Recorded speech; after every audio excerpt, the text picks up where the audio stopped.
Right now, 7 Pope Leo XIV holding his inaugural Mass this morning. Ahead, we've got details on it all from Rome. And we're going to continue to see some cool temperatures this week. Out the full forecast coming up. Then later, the Santa Mai Festival continues today in Stoughton. The details on how you can take part in all the Norwegian fun. This is Weekend Mornings live from Madison on this Sunday morning. I'm Kyle Pazorski. Let's get to the first warn forecast, and Jacob Montesano joins us with that. Good morning, Jacob. Going to be kind of cooler than normal day than what we've had this past week, right? Yeah, but temperatures will get even colder for Monday and Tuesday, so when comparison to that, today may not be all too bad. Now, right now, the low temperature is pretty close to normal for this time of the year, upper 40s to lower 50s, but we're still going to see below normal highs once we get to the afternoon. Now, the good news today is that we're not going to see as much wind compared to yesterday, and it also will be a bit sunnier. Now, as we take a look outside, this is a live view from Platteville. You can see that there is still a lot of clouds, but also looks like there's some sunshine behind the camera, as there is quite a bit of light out there. But although we are seeing a lot of clouds right now, we are going to see that become partly sunny to mostly sunny by the afternoon and evening. But highs only in the middle to lower 60s, and I say only because the average high is now supposed to be in the lower 70s. We're probably not going to get there, but again, more sunshine and less wind compared to yesterday. It will definitely feel a lot better.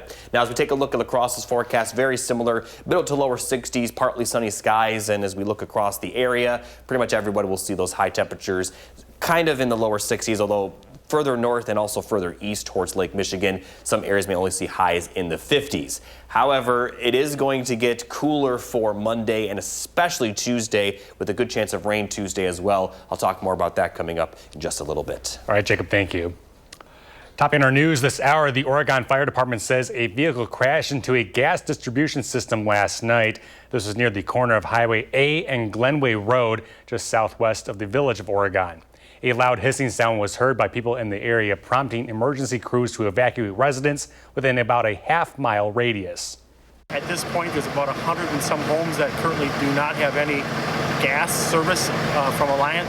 They'll be working throughout the night trying to restore that, get everybody up and running by morning.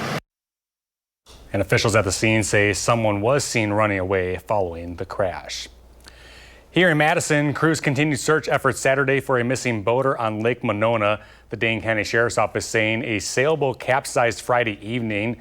One person stayed on that boat and drifted ashore, while 3 others stayed with a kayak. 2 of the people who stayed with the kayak were brought to shore by rescue teams. The final person involved was not wearing a life jacket and continues to be missing. The Dane County Sheriff's Office is now leading this search. A possible water main break forced a lacrosse business to close early Saturday. Water and sand could be seen on the roadway near Rose and Gillette Streets. The small floods sent several feet of water into the Tree Huggers cannabis storefront, but the store's co-owner said the water was contained quickly and caused little to no damage. The sand actually probably saved us as a barricade. As that water was coming, the sand was coming up and created more of a dam to stop the water from majorly leaking in. Tree Huggers Cannabis remained closed Saturday for cleanup. The business does plan to reopen today with regular hours. Lacrosse officials have not yet confirmed what exactly happened. In Janesville, an updated ordinance has been passed on cruising. People will now be limited in the number of times they can drive on certain roads between the hours of 7 p.m. and 5 a.m. This is for Milton Avenue and the Northeast Business Corridor. The update allows police to now impound or tow unregistered vehicles, as well as those operated by reckless drivers.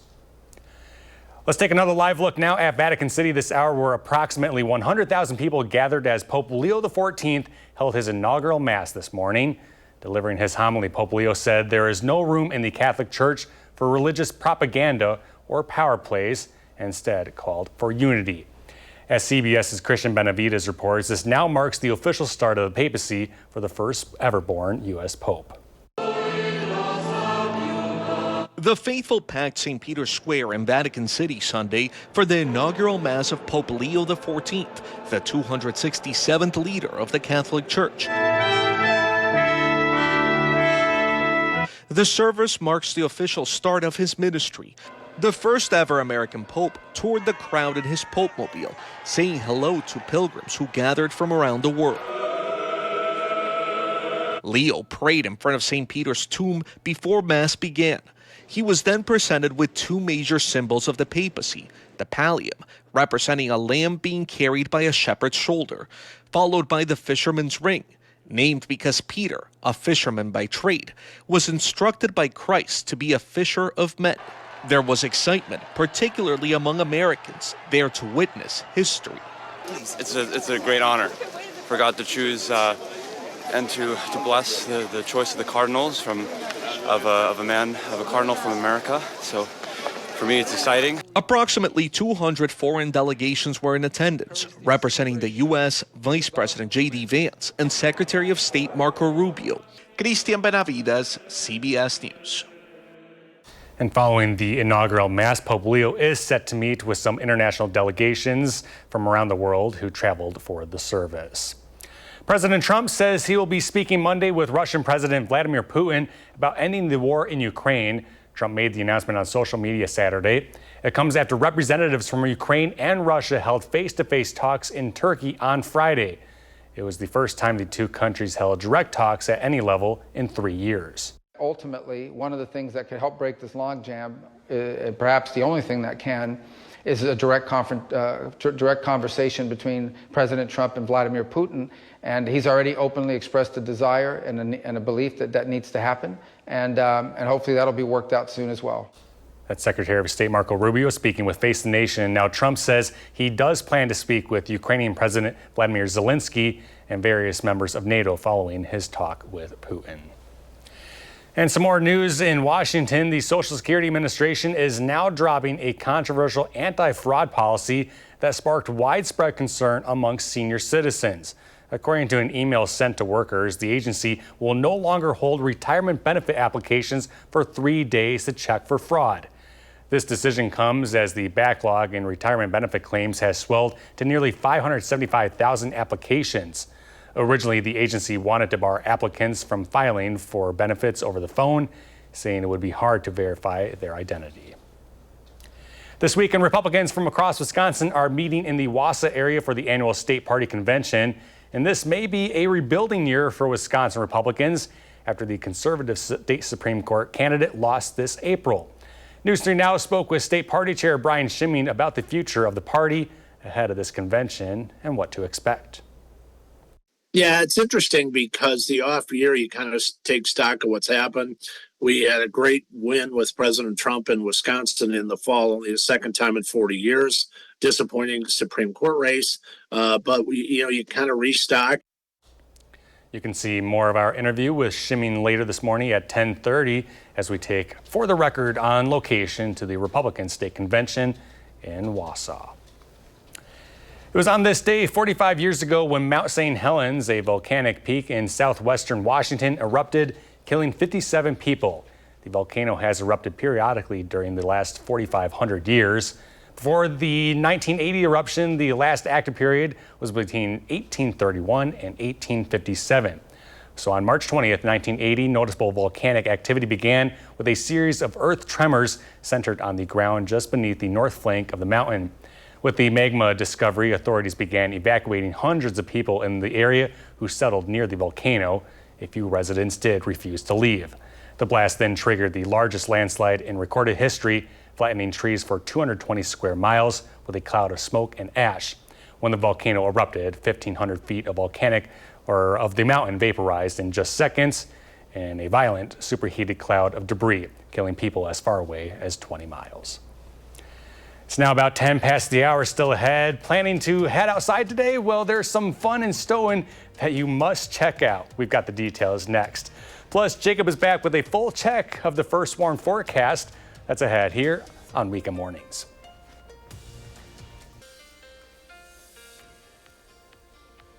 Good morning, everybody. Here's a look at the 3 things you need to know. We are going to see some frost possible tonight as low temperatures will possibly get into the upper 30s for some areas. Rain is then expected Tuesday, possibly into Wednesday as well, but the most rain will occur Tuesday. And in general, we're going to continue to see some cool temperatures for all of this week. Now, as we take a look at the overnight lows, they are going to possibly drop into the 30s, like I mentioned, especially for areas north and northeast of Madison. Now, there aren't any frost advisories in effect effect yet, but it wouldn't surprise me if they do put some frost advisories for some areas in the central portion of the state. Further south and southwest, the frost concern isn't too great as lows will likely only drop into the middle 40s. But then high temperatures are going to be cooler than today. Today we're going to see highs in the middle to lower 60s. Tomorrow, upper 50s to lower 60s. And a big reason for that is we're going to see some strong winds coming off of the lake, which will cool the temperatures down quite a bit. So looking at that wind gust forecast, this is starting Monday morning. Again, gusts up around 25 miles per hour are possible, and that's going to continue throughout much of the day on Monday. Now, it's going to get even worse Monday night into Tuesday, where we could see those wind gusting up to around 35 to 40 miles per hour.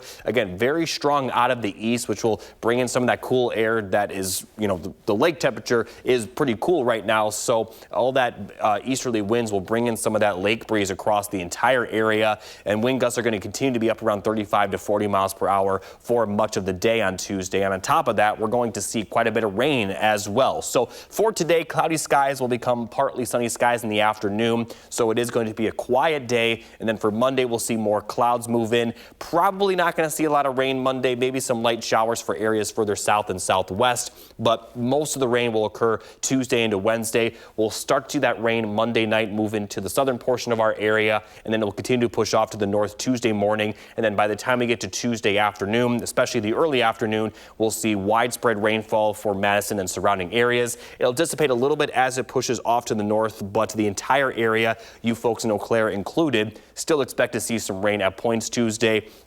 And we're going to continue to see some scattered showers and even a few isolated storms as we head into Tuesday night, and some rain is still possible Wednesday, but it will be a little bit more broken up at that point. But still, it is going to be a very unpleasant day Tuesday. It's going to be cool, rainy, and windy. So overall, the temperatures may feel even cooler, and the actual temperatures will barely hit 50 degrees for a lot of the area. Now, the good news is that it will warm up after Tuesday, middle to upper 60s and then lower 70s by the time we get to the weekend. So we will see some better temperatures in the not so distant future. But again, Monday through Wednesday, very unseasonably cool temperatures. Again, today not too bad, although we are going to see that frost possible tonight. But just be aware that it's going to be very unpleasant, as I mentioned, on Tuesday. Could even break a record for the coolest high temperature on Tuesday. The current record for Madison that day is 46, so we're going to be flirting with some record cool temperatures in that department. But it is nice to be cooling down after how hot it was this past week, right? Oh yeah, today is my kind of weather, and next weekend is my kind of weather as well.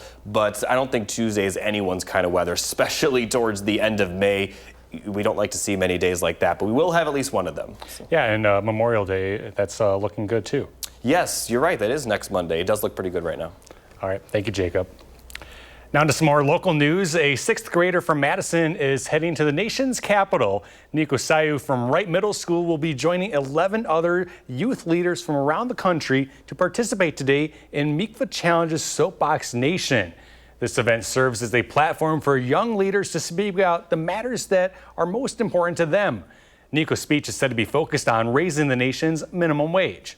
I actually learned quite a lot about just like minimum wage and U.S. economy and stuff, which something I didn't really know that much about because I'm 11. But yeah, I had a fun time writing. Yeah, it's always fun to learn. Soapbox Nation is set to take place today. Nico will be giving his speech at the Martin Luther King Jr. Library in D.C. Now to Stoughton, where the community is celebrating the St. Demai Festival. Our Michelle Renee Quinn gives you a look at what you can see on this last day of the festival. Hey Kyle, good morning. I'm here at the Stoughton St. Demai Festival. Now this is the last day for you to get out and celebrate Norwegian traditions. From authentic Scandinavian food and athletic competitions to Norwegian dancers. The St. Demai Festival is full of family fun. One of the Viking Games directors says the festival is an important part of his life here in Stoughton. And it maybe means more to me. I am proudly a Stoughton resident, born and raised here, and decided to raise my family here. And it's a great way for our community to celebrate all culture and Norwegian culture. Later today, there's going to be a parade right on downtown Main Street in Stoughton. And then after that, the Stoughton Norwegian dancers are going to do their final performance of the year at Stoughton High School.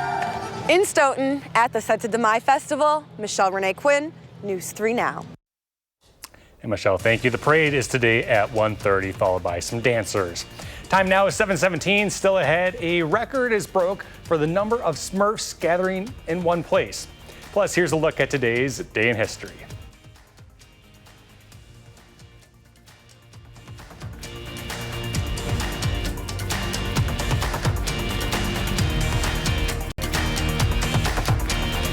Weather, including deadly tornadoes, have killed at least 26 people across the Midwest and Mid-Atlantic regions. CBS News is now reporting that entire communities were wiped out and thousands remain without power.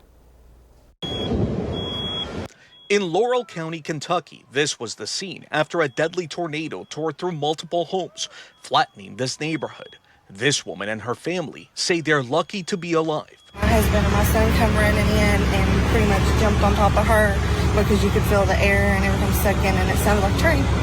And then we saw stuff falling and next thing we knew, he said most of the house was gone. In Missouri, over 5,000 homes and businesses sustained damage and tens of thousands were left without power.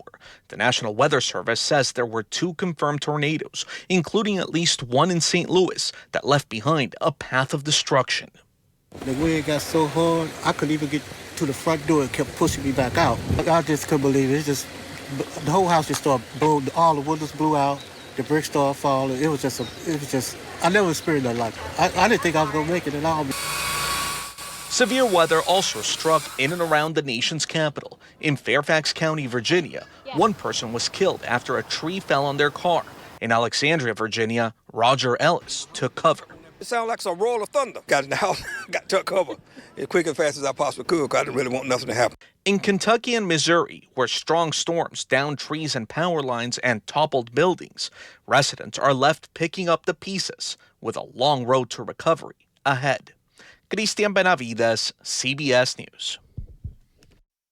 And the National Weather Service says there is the potential for more severe weather on the way, including the possibility of tornadoes in the region, and this time across northern Texas and the southern plains.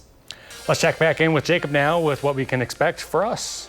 Yeah, we're not going to see much severe weather moving forward. We obviously had our fair share of severe weather. Nothing as extreme as it did further south. I do not believe there were any fatalities reported in our area, which is certainly good news. And unfortunately, we can't say the same about areas further south. Now, the big story for our area will be these cooler temperatures. Over the last 2 weeks, we've had a lot of days above normal. Then here's yesterday where we dropped it below normal. And the next 10 days, there's going to be a lot of below normal days, especially the next 4 to 5. Tuesday specifically, as I mentioned, will be very chilly to the point where we actually may break the record for the lowest high temperature recorded during that day, which the current record is 46. And as you can see, the forecasted high is 49. So we're not going to be too far off of that. Although we are going to warm up for the end of the week, we're still going to be a little bit below normal. And the slightly below normal temperatures do look to continue to end the month of May. But there is some signs that to start June, we may see those temperatures warm back up. And as you saw towards the end of the 10-day forecast, upper 60s, lower 70s,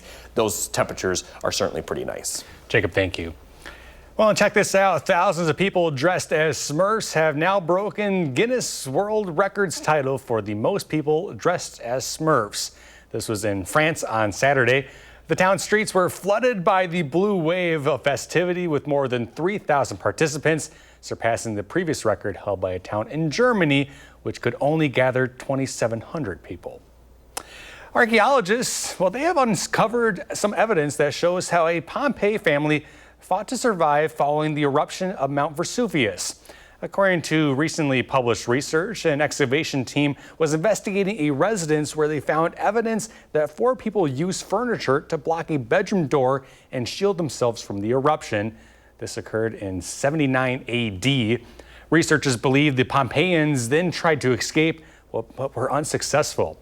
The remains were found in a banquet hall. The investigation revealed the home was under renovation during the time of this eruption, and the research on the discovery was published this past month in e-Journal of the Pompeii excavations. A pair of young eaglets could soon take flight. CBS's Andres Gutierrez reports. High atop a pine tree in California's Big Bear Valley, Sunny and Gizmo are on the brink of a major milestone, their first flight. They're the bald eagle chicks of Jackie and Shadow. Now 10 weeks old, they've grown up fast, The brother and sister duo are testing their nearly 6-foot-long wings. Sandy Steers helps run Friends of Big Bear Valley, the conservation group that monitors the webcams that capture the eagle's every move. We have only always seen at most one chick that fledged from here, so having 2 of them be ready is, beyond imagination. Interest intensified this winter when Jackie laid 3 eggs. What came next was a labor of love. Jackie and Shadow taking turns keeping the eggs warm and safe from predators and the elements that included a blizzard and howling winds. It's amazing to watch their dedication. Last year, their 3 eggs failed to hatch, but this spring, success. Sunny and Gizmo hatched in early March. A 3rd eaglet died during a snowstorm. The world has watched the siblings grow from fist-sized fluffs to 3 feet tall. And when the eaglets take flight, Jackie and Shadow will be faced with the reality of all parents, an empty nest. How bittersweet is this for you to see Jackie and Shadow essentially now see their kids off? It's like heartfelt and exciting and at the same time heartbreaking. I mean, I'm celebrating and at the same time crying. Andres Gutierrez, CBS News. Right now, 7:30, one person is still missing after a sailboat capsized in Lake Monona. We got the latest details straight ahead. Plus, Wisconsin Republicans gathering in the Wausau area this weekend, looking to unify the party. Then later, we go back to the Vatican with details on Pope Leo's inaugurational mass and the message he hopes people will hear. This is Weekend Mornings, and we thank you for joining us. I'm Kyle Pazorski here on this Sunday, May 16th. And let's get to the first warn forecast. Jacob Montesano has that. Hi, Jacob. Hey, Kyle. Temperatures today, not too bad considering tomorrow and Tuesday will be a lot cooler. Today, pretty quiet and fairly nice day. Temperatures right now very close to normal for the morning hours, upper 40s, lower 50s. The good news today compared to yesterday is we'll see more sunshine and less wind. And the less wind is currently happening. Wind speeds only around 5 to 10 miles per hour. This time yesterday, they were up near 20 miles per hour. It is a little bit windier further west towards Minnesota and Iowa, but a lot of Wisconsin seeing some pretty calm winds at this time, and we're also seeing no rainfall, and we're not expecting any rain for today. So looking at the forecast, although temperatures will be a little bit below normal, we'll see partly sunny skies by the afternoon, highs in the middle to lower 60s and very little wind, so pretty nice. Obviously, if you like the warmer temperatures, it's going to still be a lot cooler compared to this past Thursday where we saw those upper 80s, but once you see the temperatures for tomorrow, you'll definitely take these temperatures over that. Middle to lower 60s for La Crosse as well. Very light wind, and across the board, a lot of Wisconsin, especially southern Wisconsin, should see highs in the 60s. Cooler further east towards Lake Michigan, and also a bit cooler further north in central Wisconsin, where highs will be in the middle to upper 50s. But as I mentioned, it is going to be colder for tomorrow, and especially Tuesday with a good chance of rain as well. I'll talk more about that coming up in just a little bit. Maybe I shouldn't mention this, but when I got in my car this morning, you know, obviously it's early in the morning. I got in, it was 54. I put on the heated seats. Oh, I mean, honestly, if your car's sitting outside at night and anything is below like 60, you still kind of feel like you need to use the heat even in those cool summer days. That's for sure. All right, Jacob, thank you. Now, topping our news, crews continued search efforts Saturday for a missing boater on Lake Monona. The Dane County Sheriff's Office saying a sailboat capsized Friday evening. One person stayed on that boat and drifted to shore, while 3 others stayed with a kayak. 2 of the people who stayed with the kayak were brought to shore by rescue teams. The final person involved was not wearing a life jacket and continues to be missing. The Dane County Sheriff's Office is now leading the search efforts. This weekend, Republicans from across Wisconsin are meeting in the Wausau area for the annual state party convention. Political reporter Will Keneally reports on calls for unity in the state party. Yeah, Republicans are coming off a loss in this April's state Supreme Court race. So part of the work here up at the state party convention in Wausau is how to move forward. James said, we got our kicked. And that's true. You know why? Because we didn't vote. We didn't vote because we were squabbling amongst ourselves. It was a plea for party unity in Wausau as Wisconsin Republicans look to reset after losing a crucial state Supreme Court race this April. The other problem is the disunity, the strifes, the squabbles within our county parties. We've always had them, and people are people. There's always power struggle, but I have to admit, in the 15 years since I entered this political process, I've never seen as many squabbles. Some of the speakers pointed to outside organizations that help the Republican Party on grassroots organizing as contributing to the discord. And I've been doing coalitional politics for over 30 years. So my attitude is always, we're better with more than with less. This is all as Republicans are looking to reset ahead of the race for governor next fall. Among the candidates rumored to be running, Northwood's Congressman Tom Tiffany. He spoke highly critically of the current governor. In Tony Evers, Wisconsin, kids can't read. Kids can't read. We have fallen behind Mississippi in terms of literacy, ladies and gentlemen. Now, on the other side of the aisle, the state Democratic Party will hold their convention in June. Reporting from Wausau, Will Keneally, News 3 Now. Will, thank you. And looking ahead now, tomorrow will begin the Wisconsin Department of Transportation's 2-week-long Click It or Ticket campaign. The goal is to remind drivers and passengers of the value of wearing a seatbelt. The DOT says that in 2024, fewer Wisconsinites buckled up compared to the previous year. Only about 89% of surveyed motorists said they did. The Click It or Ticket campaign will run through June 1st, centered around Memorial Day, which is the first long holiday weekend of the summer. Early estimates say that about 100,000 people were in attendance as Pope Leo XIV held his inaugural Mass this morning. The service marks the official start of his ministry. During his homily, the new Pope had this to say. I was chosen without any merit of my own, and now, with fear and trembling, I come to you as a brother who desires to be the servant of your faith and your joy. Approximately 200 foreign delegations were also in attendance. Vice President J.D. Vance and Secretary of State Marco Rubio were there on behalf of the U.S. Federal investigators say a car bomb outside a fertility clinic in Palm Springs, California, was an act of terrorism. One person died in the attack and 4 others were injured. The blast took place outside American Reproductive Centers.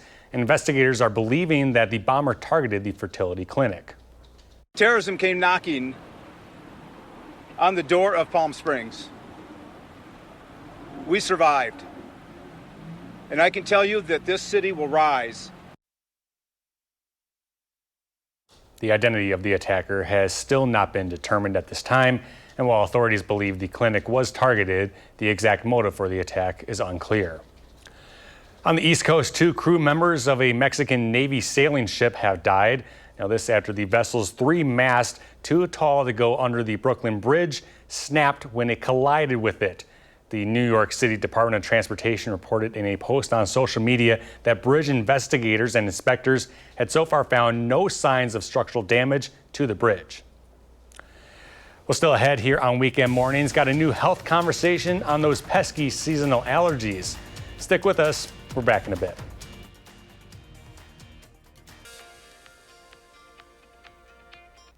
Let's check out the rainfall forecast for the next couple of days. Today, we are going to see cloudy skies early, partly sunny skies later, but we will be dry. Cloudy skies for Monday should remain mostly dry. Could see a few showers and isolated storms get close to southwest Wisconsin, but a lot of that rain will fizzle out as it gets closer. But for Tuesday, that's not going to be the case. We're going to see widespread showers, maybe a few thunderstorms impact pretty much everybody, and it could impact everybody for a lot of the day. Rain could be heavy at times, although we're not expecting any severe weather. Then we'll see the rain continue, although a little bit more broken up Tuesday night into Wednesday. Still, we'll see some light precipitation Wednesday, but the rain won't be as heavy as it will be on Tuesday. And then it looks to clear out by the time we get to Wednesday night into Thursday. And then after that, we're not expecting much rain for the rest of the week, but the amount of rain we see from Tuesday's system could produce about 2 inches for some locations, although probably more about 1 inch to 1.5 inches at most for far southern Wisconsin. Areas further north will see a little bit less rain, but we certainly will see quite a bit of precipitation from that system. All right, Jacob, thank you. On to some health conversations now this morning. If you're feeling your seasonal allergies flaring up, you're not alone. Our Kyron Lee sits down with Dr. Shaw this morning to discuss why. Experts predict the 2025 allergy season will be a tough one. Joining me is SSM Health Family Medicine physician and wellness coach, Dr. Rupa Shaw. Good morning. Good morning. Thanks for being here. Thanks. So first and foremost, why does the allergy season seem to start earlier? Yeah, so it has to do with just kind of the warmer temps around the globe. So what's happening is we're getting the earlier spring the later frost, which really extends that growing season for all the plants that produce pollen. So it just gives them a lot more time to get all of that into the air and then affect all of us with our allergies. Yes, and it is not good for people with allergies. Yep, myself included. So, yep. So what are the main allergens during the early allergy season? Yeah, so the early allergy season is all those, the tree pollens that start. They sort of start kind of pollinating as soon as we get the warmer temps that start. So birch, maple, oak, these are all the things that are out right now. And then later we'll move into, you know, our grass and ragweed and those other types of allergens. Well, how can we manage any allergy symptoms during this time? Yeah, so unfortunately we all want to be outside enjoying the warm weather, but one thing we can do is you can check the pollen count. So you can see if it's a high allergen day, you may want to stay more indoors on those days. You may want to keep your windows closed. Think about a HEPA filter in your home. Those are just kind of all preventative things you can do. If you're already suffering from symptoms, we have some great antihistamines, Claritin, Zyrtec, those types of things. These are non-sedating antihistamines, so you don't feel drowsy on them. There's also steroidal nasal sprays that can help with the congestion, sneezing, antihistamine eye drops to help with the itchy eyes and the runny, watery eyes. And then even just saline, just plain old saline nasal sprays can really help with the symptoms as well. All right, so lots of home remedies here. Yes, yep, a lot of things that we can do just to kind of make ourselves feel better. And then of course, when you've spent time outside, the best thing you can do is when you come indoors, change your clothing, wash your bedding, and take a shower. That's what I do. Yes. Keep that pollen off you. Yep. So what can we expect for the rest of the allergy season this year? Yeah, so after kind of the trees all pollinate, then we're going to move into, like I mentioned, the grasses in the summertime, and then ragweed later on in the fall is what we're going to be looking forward to. So, yep, still some more allergens to come depending on which season and the timing and such. Right, so hang tight. Still got a lot of time to go. Yep, exactly. Well, Dr. Shaw, before we go, where can we find you? You can find me on Instagram at Wellness with Dr. Shaw. All right, thanks for joining us. Thank you, thanks. And 15 minutes to the top of the hour now. Still ahead, Andrew is back with Saturday sports news, as well as some highlights. Plus, Jacob has a final full check of the first warn.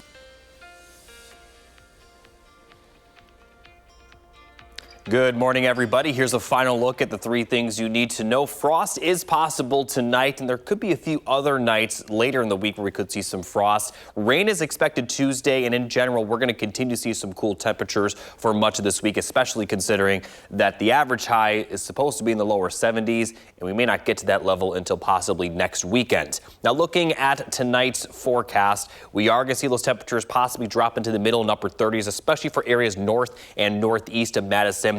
No frost advisories right now, but it wouldn't surprise me if we do see some, because frost can occur even if temperatures don't get below freezing. Not as much of a frost concern in southwestern Wisconsin. Now, highs today will be in the middle to lower 60s. Tomorrow, though, we are going to see highs struggle to get to 60, despite the fact that we'll see partly sunny skies in the afternoon. We also will see some pretty windy conditions, especially once we get towards Tuesday as well. So this is starting Monday morning. We're going to see wind gusts up around 25 to 30 miles per hour coming off the lake, which right now is cooler than the temperatures in the air, and that's going to bring a lot of that cool air across the region. But gusts are only going to get worse as we head into Tuesday, so around 25 to 30 miles per hour Monday, and around 35 to 40 miles per hour once we get into Tuesday, and that's going to continue throughout the entire day. Very strong easterly winds, and that's going to cause the temperatures to be very seasonably cool for your Tuesday, and we also will be seeing some rain. So for today, cloudy skies early, partly sunny in the afternoon. Not going to see any rain today, and we're probably not going to see any rain for Monday, although we could see some isolated showers and storms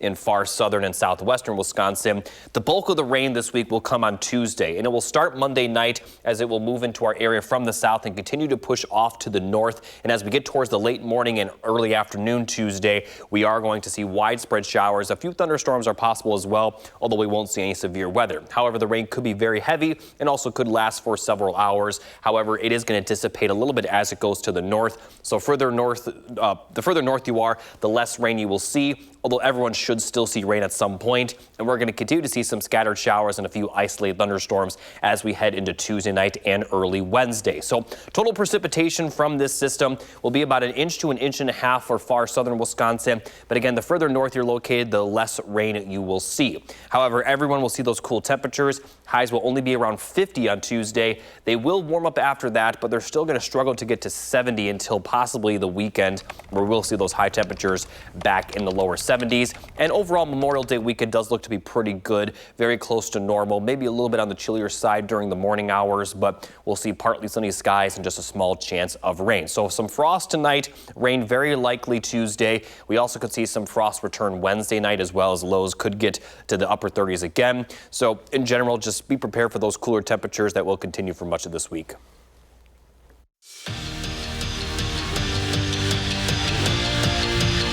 Lately, Jerry Kelly has been killing it. 2 weeks ago, the Madison native won his first event of the year on the PGA Champions Tour. And yesterday, in the first major on the Senior Tour's calendar, Kelly kept swinging it well. Came into the third round in third place, and on the 8th hole yesterday, he started climbing. Sticks the approach shot. He birdied 7 times in yesterday's round alone, looking for his first senior major win since 2020, and he finishes off one of his tweeters with this putt, and then on 18 he caps off a marvelous day with yet another birdie. He shot 7 under on the day, putting him in first place heading into today's final round.